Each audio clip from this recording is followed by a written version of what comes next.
సంవత్సరం సరిపడా దోశలు ఇందులో ఉన్నాయంటే మీరు నమ్ముతారా? హాయ్ ఫ్రెండ్స్, విరాజీస్ కిచెన్ స్వాగతం సుస్వాగతం. మన బిజీ పీపుల్కి ఎప్పుడు దోశలు చేసుకోవాలన్నా బియ్యం నానపెట్టి కడిగి పిండి పట్టించుకొని పొద్దున్న లేసి చేసుకునే చాలా కష్టం కదండి. అలా లేకుండా ఒక్కరోజు కష్టపడ్డామంటే సంవత్సరం సరిపడా దోశలు మన ఇంట్లో ఎప్పుడూ ఉంటాయండి. నేను చెప్పిన ప్రాసెస్లో చేసినట్లయితే నైట్ పిండి కలిపేసి పొద్దున్న లేసి దోశలు వేసుకునేదే అండి. ఇంకెందుకు ఆలస్యం, ఆటలాడుతూ చూసేద్దాం రండి. మనం నిలువ చేసుకునే దోశ పొడికి కావాల్సిన మెజర్మెంట్లు చూద్దాం రండి. దీనికి కావాల్సింది 4 పదార్థాలు అండి. బియ్యము, ఉద్దిపప్పు, మెంతులు, అటుకులు. మీకు ఈజీగా ఉండడం కోసం నేను గ్లాస్ తీసుకున్నానండి. మీరు గ్లాస్ అయినా తీసుకోండి, కప్ అయినా తీసుకోండి.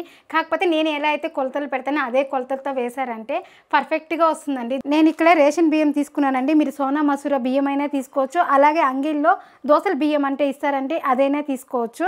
ఇప్పుడు ఈ గ్లాస్తో 4 గ్లాసులు బియ్యం వేసుకుందాము. 1 2 3 4 గ్లాసులు బియ్యం అయితే గాన అదే గ్లాసులో అర గ్లాసు ఉద్దిపప్పు తీసుకున్నానండి. ఇక్కడ నేను గుండు ఉద్దిపప్పు తీసుకున్నానండి. మీరు ఏదైనా తీసుకోవచ్చు. అలాగే ఈ స్పూన్తో 2 స్పూన్లు మెంతులండి. 1 2. అలాగే అటుకులు కూడా ఏ గ్లాస్ అయితే బియ్యం కొలిసామో అదే గ్లాస్తో అర గ్లాస్ అటుకులు అండి. అటుకులు నీళ్ళలో వేసి కడగతా లేదండి. ఇది కడిగేదాని వల్ల చాలా మెత్తగా అయిపోతుంది, ఎండేదానికి లేట్ అవుతా ఉందండి. కాబట్టి మనం కొట్టుకొని వచ్చేటప్పుడు పిండి అలాగే వేసి కొట్టించుకొస్తామండి. కాబట్టి దీన్ని పక్కన పెట్టేసి దీన్ని మాత్రమే కడుగుతామండి. ఇది ఎండిపోయినాక దీన్ని తీసి మిక్స్ చేసి మనం పౌడర్ పట్టించుకుందాం. ముందుగా బియ్యం కడుక్కుందామండి. ఒక 4 సార్లు కడుక్కుందాము.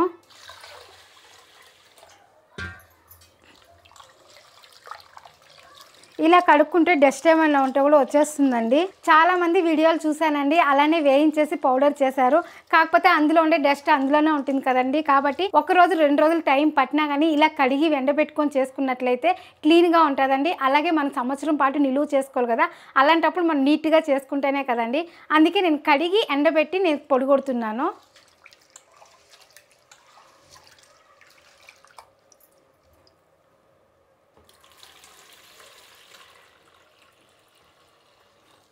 మనం మామూలుగా దోశ చేసేటంటే ఈరోజు బియ్యం నానబెట్టి రేపు దోశ చేస్తాం కదండి. ఇది నిలువ చేసుకునేదాన్ని కాబట్టి మనం కడిగి నీళ్ళు వంచేసి అలానే ఆరబెట్టేసి మనం పౌడర్ చేసుకోవచ్చండి. అది కూడా నీడలో ఆరబెడితే ఆరదండి. మనం ఎండకి వేస్తేనే బాగా ఎండుతుంది. బియ్యం అనేది బాగా ఎండినాక పొడి కొట్టించుకుంటేనే మనం నిలువ పెట్టుకునేకి అవుతుందండి. కాబట్టి ఎండకేసేద్దాము. ఇంకొకటి అండి, ఇందులో పప్పులు కానీ వేస్తాం కదా, శనగపప్పు అంతా నేను వేయలేదండి. నిలువ చేసుకునేటప్పుడు అది పాడైపోయే ఛాన్స్ ఉందండి. కాబట్టి నేను ఇక్కడ శనగపప్పు కూడా వేయలేదు. ఇలానే బియ్యము, ఉద్దిపప్పు, మెంతులు వేస్తేనే చాలా బాగా వస్తుందండి దోశ అనేది. కాబట్టి నేను ఇంతే వేసాను.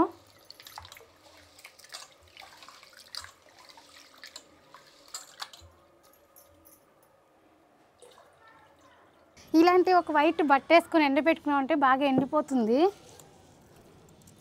కడగతానే ఎత్తుకొని వచ్చినాం కదా, అప్పుడే పైన పొడిగా ఉంది బియ్యము, తేమ అనేది లాగేసింది. ఇలా ఎండ వచ్చినట్లయితే 1 రోజు సరిపోతుందండి. అదే మీరు కొంచెం నీడగా ఎండగా ఉన్నిందంటే ఒక 2 రోజులు వేసుకోవాలి.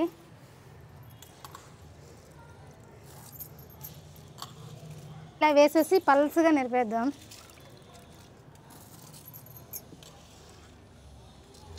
ఎంత పల్సగా నేర్పుకుంటే కానీ అంత ఫాస్ట్గా ఎండిపోతుందండి. కాబట్టి ఈరోజు నేను మిద్దిపైకి ఎత్తుకొని వచ్చేసినాను. మామూలుగా ఇంటి ముందరే టేబుల్ వేసి పెడతా ఉంటే ఈరోజు మిద్దిపైన వేస్తున్నాను. ఇలా బాగా ఎండొచ్చినప్పుడు ఎక్కువగా క్వాంటిటీలో కానీ చేసి వేసుకున్నామంటే సంవత్సరం పాటు నిలువ చేసుకోవచ్చండి.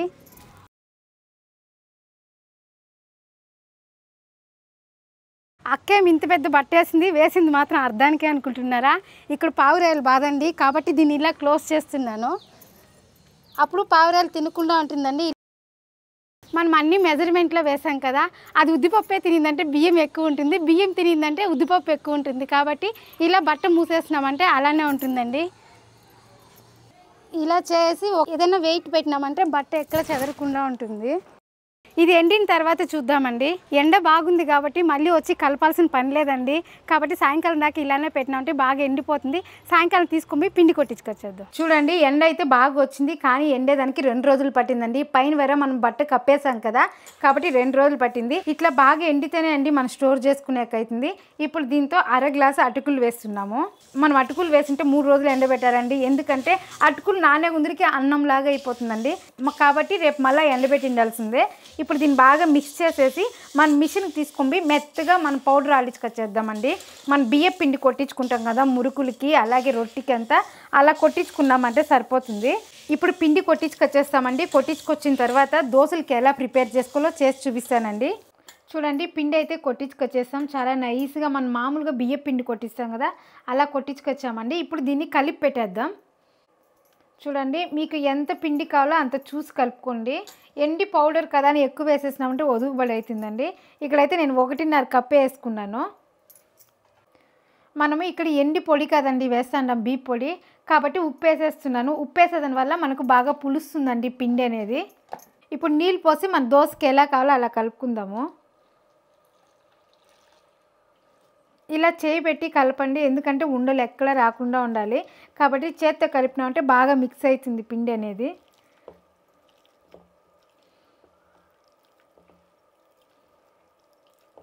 ఇలా నెమ్మదిగా కలుపుకున్నామంటే ఎక్కడ ఉండలు ఉండకూడదండి, నైస్గా ఉండాలి. మన దోశ పిండి రుబ్బకస్ ఎలా ఉంటుందో అలా ఉండాలండి.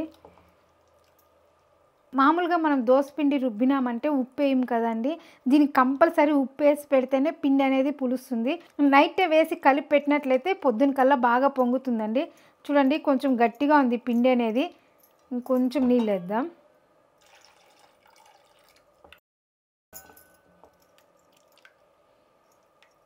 చూడండి ఈ మాత్రం కలుపుకుంటే సరిపోతుందండి, ఎక్కడ ఉండలేదు చూసారా. ఇప్పుడు మూత పెట్టేసి పొద్దునకి చూద్దామండి. నైట్ అంతా దోశల పిండి అట్లే పెట్టేసాం కదండి, బాగా పొంగిందండి దోశల పిండి అనేది. దోశల పిండి అయితే రెడీగా ఉందండి. ఇప్పుడు ఈ దోశల కాంబినేషన్గా నేను కడప కారం చేస్తున్నాను. అలాగే కల్లమావు సాగండి, తమిళ్లో కల్లమావు సాగు అంటారు, మన ఆంధ్రాలో వచ్చి బొంబాయి సాంబార్ అంటారండి. అది చేసి చూపిస్తాను మీకు. ఈ రెండు చట్నీలు ఫాస్ట్గా అయిపోతుందండి, 5 నిమిషాలు కూడా పట్టదండి ఈ చట్నీ చేసేకి. ముందుగా కారం ప్రిపేర్ చేసుకుందామండి, మళ్ళీ కల్లమావు సాగు చేసుకుందాము. అది ఈజీగా తిరగబాత పెట్టినామంటే అయిపోతుందండి, అదేం చాలాసేపు ఉడక పెట్టాల్సిన అవసరము లేదండి. మన కడప కారంకి కావాల్సిన పదార్థాలు: గుప్పెడి ఎండి మిరపకాయలు, 1 తెల్లగడ్డ, కొద్దిగా చింతపండు, అలాగే పెద్ద ఎర్రగడ్డ 1, టమాటా వేయరండి, నేను మిరపకాయలు ఒకటే వేస్తున్నాను. మీ దగ్గర కాశ్మీర్ మిరపకాయలు ఉంటే గానీ వేసుకోండి, కలర్ అనేది చాలా బాగా వస్తుంది. ఇందులో రుచికి సరిపడే ఉప్పు. ఇప్పుడు దీంతో ఇంకేం వేసేయలేదండి, అట్లా మిక్సీ పట్టేస్తాము. నీళ్లు కానీ వేయలేదు, ఎందుకంటే ఎర్రగడ్డలో తేమ సరిపోతుందండి. చూడండి సింపుల్గా మన కడప కారం రెడీ అయిపోయిందండి. ఇప్పుడు పక్కన పెట్టేసి మనం బొంబాయి సాంబార్ చేసుకుందామండి. 3 స్పూన్లు శనగపిండి, మీడియం సైజు ఎర్రగడ్డలు 2, 1 టమోటా, కొద్దిగా కరివేపాకు, మనకి కారంకి ఎంత కావాలో అంత పచ్చిమిర్చి, 1 అర్ధం తెల్లగడ్డ, కొద్దిగా అల్లము, అలాగే ఇంగువ. దీనికి పోపు దినుసులు. అంతే అండి ఈ బొంబాయి సాంబార్కి కావాల్సిన పదార్థాలు. దీనికి ఎర్రగడ్డ అనేది పొడి పొడిగా వేసుకుంటేనే బాగుంటుందండి. దోశ కానీ ఇడ్లీ కానీ తినేటప్పుడు చిన్న చిన్నగా ముక్కలుగా ఉండేదానివల్ల పిల్లలు కానీ పెద్దవాళ్ళు కానీ తినేస్తారండి. అలాగే పచ్చిమిర్చి పొడుగుగా కోస్తున్నానండి. మీరు పచ్చిమిర్చి మిక్సీకి వేసి కానీ వేసుకోవచ్చండి, బాగుంటుంది. అలాగే టమాటా కూడా సన్న సన్న ముక్కలుగా కట్ చేస్తున్నాను ఇక్కడ. చూడండి అన్నీ కట్ చేసాను. ఇక్కడ తెల్లగడ్డ కూడా నేను సన్నగా పొడవుగా కట్ చేసుకున్నానండి. అలాగే అల్లం కూడా తురుముకునేసినాను. ఇప్పుడు తిరుగుబాతు పెట్టుకుందాము. కొద్దిగా ఆయిల్, ఆవాలు, అలాగే కొద్దిగా జీలకర్ర, కొద్దిగా శనగపప్పు. ఇప్పుడు ఎర్రగడ్డలు వేసుకుందాము. అలాగే పచ్చిమిర్చి, తెల్లగడ్డ 3 వేసేస్తున్నానండి ఒకే పరి.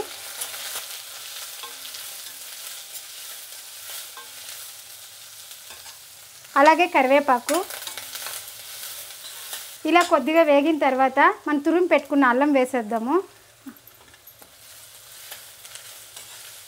ఈ అల్లం తురుము వేసేదాని వల్ల టేస్ట్ బాగుంటుంది. ఇప్పుడు టమోటా, అలాగే ఇందులో కొద్దిగా పసుపు,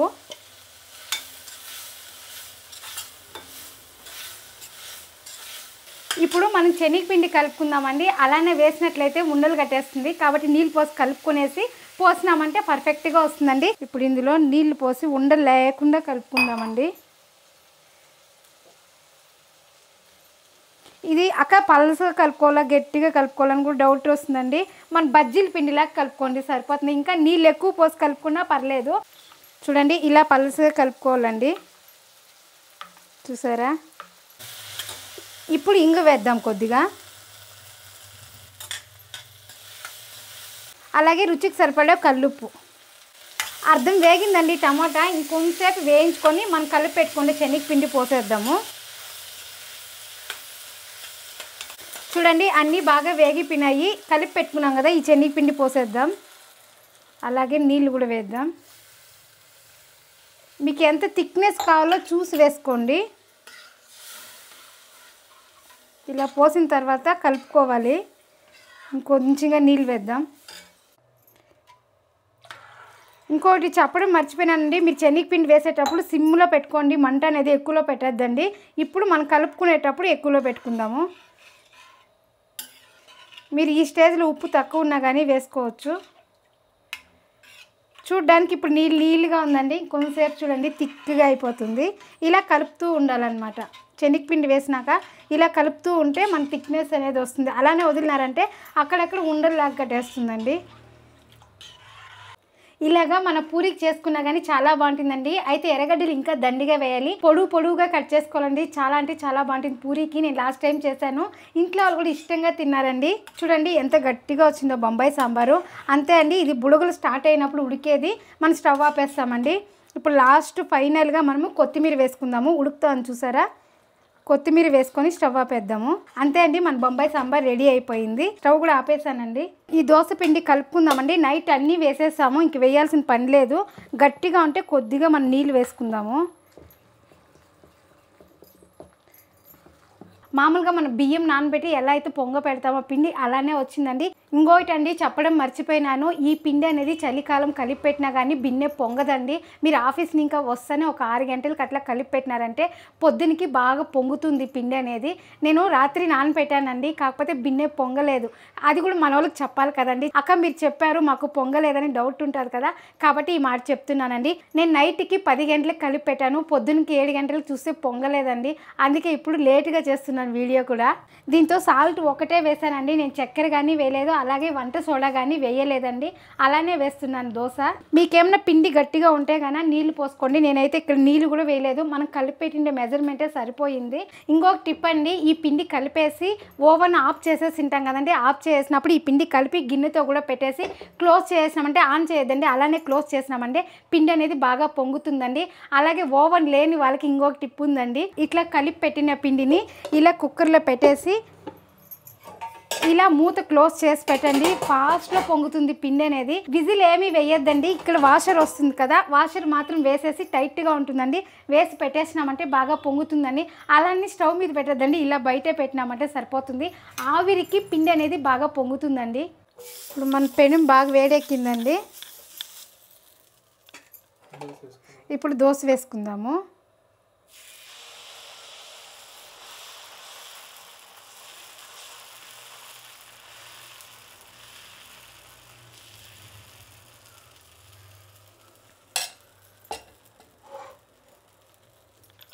ఇది కొంచెం కాలినాక కారం వేసుకుందామండి. ఇప్పుడే వేసినామంటే పిండిగా ఉంది కదా, మనకు స్పూన్కే అతుక్కునేస్తుంది. కాబట్టి కొంచెం కాలినాక వేద్దాం. ఇప్పుడు నెయ్యి అన్నా వేసుకోండి, నూనె అన్నా వేసుకోండి.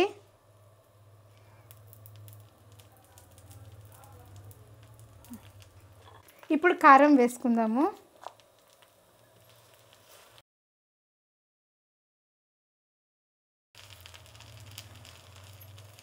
కారం మీకు తక్కువ కావాలంటే తక్కువ వేసుకోండి, మన ఇంట్లో కారం బాగా తింటారు.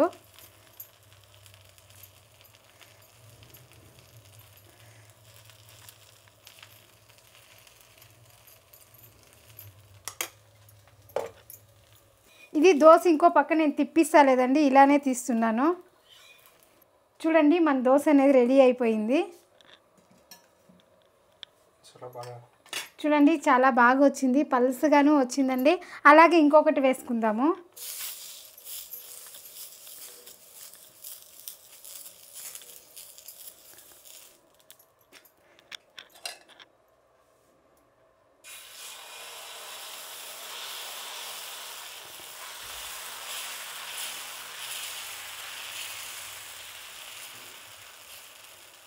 నెయ్యి వేసుకుందాం.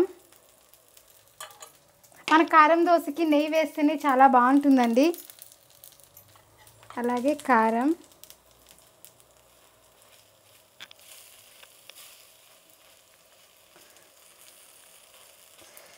చూసారా నేను కొంచెం కాలకుండా వేసిన దానికి పిండి స్పూన్కే అతకపోతుంది, అందుకే బాగా కాలినాక వేద్దామనింది నేను చెప్పింది.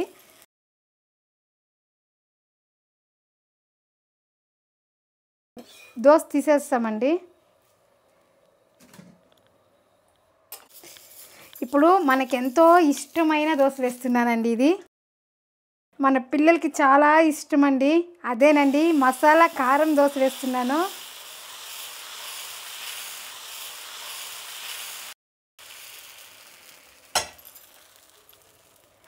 నెయ్యి వేసుకున్నామా,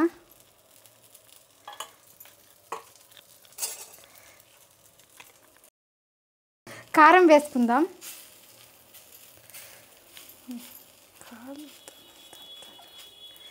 ఇప్పుడు మన పిల్లలకి పెద్దవాళ్ళకి ఇష్టమయ్యే ఆలు అండి, ఆలు పల్యం పెడితే మసాలా దోశ అండి. కాబట్టి నేను ఆలు పల్యం కూడా చేశాను, అదైతే చూపిలేదండి, మన ఛానల్లో ఉందండి ఆలుగడ్డ పల్యం చేసేది కూడా, చూడండి. ఇప్పుడు దోశ తీసుకునేస్తామండి.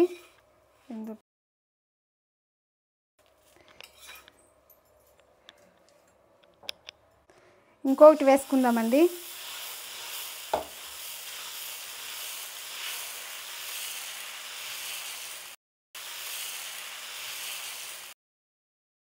నెయ్యి వేసుకుందాం.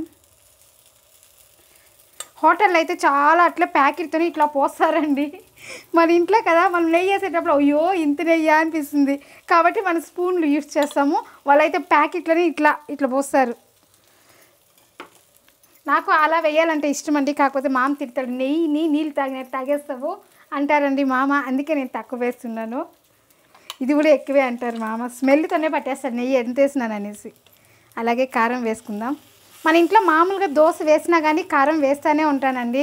ఇంట్లో వాళ్ళు ఇష్టపడతారు కారము. ఇంకా చలికాలం స్టార్ట్ అయింది కదండి, ఇలా కారం దోశ రెగ్యులర్గా మన ఇంట్లో ప్లెయిన్ దోశ అయితే ఉండదండి, కారం దోశ తింటూ ఉంటారు. ఈ చలికి ఇట్లా కారం దోశ తింటా ఉంటే చాలా బాగుంటుందండి. ఇంకా చలికాలం స్టార్ట్ అయిపోయింది కదండి, మన ఇంట్లో రెగ్యులర్గా నైట్లో ఎక్కువ దోశలే ఉంటుందండి, అది ప్లెయిన్ దోశ కదండి. ఇలా కారం దోశ అన్నా ఉంటుంది, లేదా ఆనియన్ దోశ అన్నా ఉంటుందండి. ఇట్లా ఆలు పెడితే పాపకు చాలా నచ్చుతుందండి.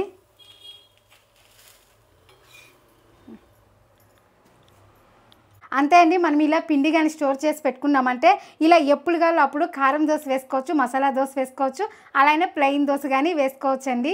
మీరు ఇలా స్టీల్ డబ్బాకి కానీ స్టోర్ చేసుకున్నట్లయితే సంవత్సరం ఉంటుందండి. మీకేమైనా డౌట్స్ ఉన్నా కానీ నాకు కామెంట్ చేయండి, నేను ప్రతి ఒక్క కామెంట్కి మీకు రిప్లై ఇస్తానండి. ఇలా వేసుకునేటప్పుడు చేతులు ఎక్కడ తడి కూడా లేకుండా చూసుకోండి, లేదంటే పిండి పాడయ్యే ఛాన్స్ ఉంది. ఇంకొకటి అండి, మనం పొడి కొట్టించేటప్పుడు శనగపప్పు వేయలేదు కదా, కాబట్టి హ్యాపీగా స్టోర్ చేసుకోవచ్చండి. ఎందుకక్క శనగపప్పు వేయకపోతేనే హ్యాపీ అంటారా? శనగపప్పు వేసేదాని వల్ల పురుగు పడే ఛాన్స్ ఉందండి, కాబట్టి నేను వేయలేదు. ఇలా డబ్బాకి స్టోర్ చేసుకున్న తర్వాత మనం ఫ్రిడ్జ్లో పెట్టుకోవాల్సిన అవసరం కూడా లేదండి, బయటే పెట్టుకోవచ్చు. మనం వాడుకునేటప్పుడు మాత్రం చేతుల్లో ఎక్కడ తడి లేకుండా చూసుకోండి, తడి ఉన్నట్లయితే పాడైపోయే ఛాన్స్ ఉంది, కాబట్టి మీరు తీసుకునేటప్పుడు చేతుల్లో తడి లేకుండా చూసుకోండి. అంతే అండి, మనం ఏం చేసినా ఫాస్ట్లోను టేస్ట్లోను క్వాలిటీలోను ఎందులోనూ రాజీ పడకూడదండి. ఎందులో రాజీ పడదు, మీరు రాజీ పడకండి. ఇలాంటి టిఫిన్ ఐటమ్ మన ఛానల్లో రాగి ఇడ్లీ రాగి దోశ ఉందండి, అది కూడా ఇక్కడ క్లిక్ చేసి చూడండి. అది కూడా చాలా హెల్దీ ఐటమ్ అండి, మీకు కూడా చాలా బాగా నచ్చుతుందండి. ఆ ఇడ్లీ కూడా సాఫ్ట్గా మెత్తగా ఉందండి, చాలా బాగా నచ్చుతుంది మీకు. మరొక వీడియోలో మళ్ళీ కలుద్దాం, బాయ్.